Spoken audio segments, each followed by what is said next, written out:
my name's Link from Gardening Express, and today we're talking about the Cordyline australis Red Star.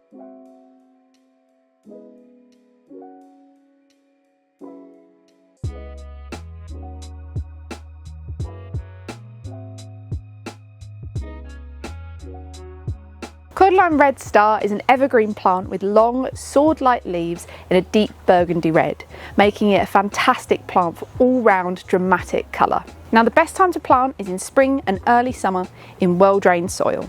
If you're container planting, make sure you put this in a large pot with drainage holes and free-draining compost. Red Star thrives in full sunlight but can tolerate light shade. Make sure you position it in a very sheltered spot to ensure that strong winds don't damage the leaves.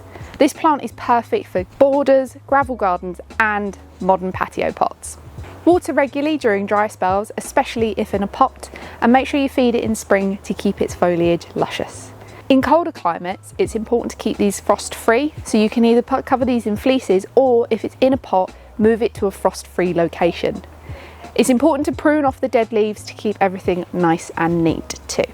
Cordyline Red Star is a low-maintenance, eye-catching and tough plant, perfect for exotic gardens big or small, without the need for high maintenance.